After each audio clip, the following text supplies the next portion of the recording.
Engineers ने अपनी जान जोखिम में डालकर दुनिया के सबसे ऊंचे ब्रिज पिलर्स खड़े कर दिए थे, लेकिन अब इनको आपस में कनेक्ट करने का मामला इनके गले पड़ चुका था। फ्रांस में दुनिया के सबसे ऊंचे मिलाऊ वायरडक्ट ब्रिज की कंस्ट्रक्शन के दौरान इंजीनियर्स अब एक बड़े मसले में फंस चुके थे। इनके ऊपर बने बनाए रोड सेक्शंस रखने थे। दो पिलर्स के दरमियान रखे जाने वाले एक रोड सेक्शन का वजन ही 25 लोकोमोटिव इंजन के बराबर था और ऐसे टोटल 8 सेक्शंस थे। दुनिया में ऐसी कोई क्रेन ही नहीं थी जो 5000 टन वजन को 800 फीट की ऊंचाई तक पहुंचा सके।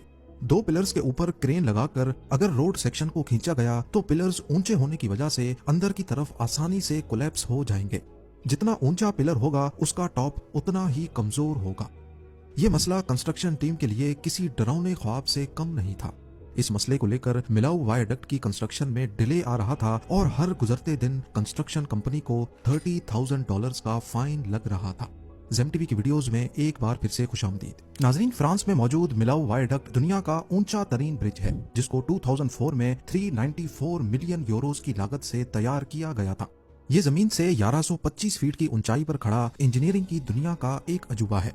आईफल टावर से भी 45 फुट ऊंचा ये ब्रिज इतनी ऊंचाई पर है कि अक्सर ये बादलों पर तैरता हुआ दिखता है। इंजीनियरिंग कंपनी जिसने इस ब्रिज को बनाने की हिम्मत दिखाई थी, वो असल में ये प्रोजेक्ट लेकर फंस चुके थे। फ्रांस की इन वादियों में लैंडस्लाइड्स और 130 किलोमीटर पर आवर की तूफानी हवाएं इनके काम को मुश्किल से नामुमकिन की तरफ धकेल रही थी।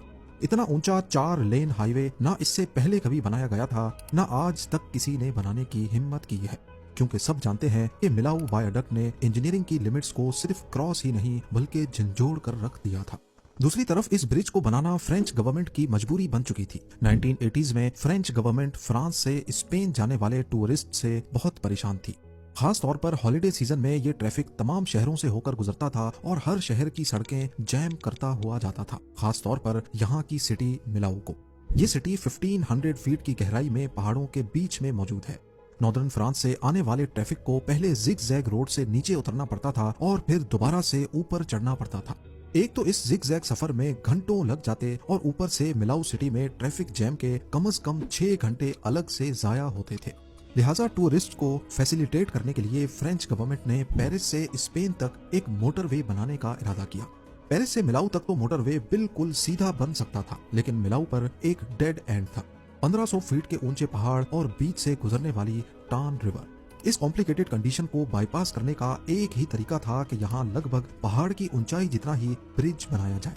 पर यह बोलना तो आसान था, लेकिन करना करीब नामुमकिन, क्योंकि 1980s में जब ये प्लान बनाया जा रहा था उस वक्त दुनिया का ऊंचा तरीन ब्रिज कैलिफोर्निया का गोल्डन गेट ब्रिज था। एक तो ये सस्पेंशन ब्रिज था और दूसरा पानी के सरफेस से लेकर रोड की हाइट सिर्फ 250 फुट थी, यानी मिलाऊ के पहाड़ों से 6 टाइम्स कम। ये देखते हुए कई एक्सपर्ट्स ने कहा कि मिलाऊ पर ब्रिज नहीं बनाया जा सकता, और अगर इतना ऊंचा ब्रिज बन भी गया तो ये एक बहुत बड़े हादसे को दावत देने जैसा ही होगा। कई सालों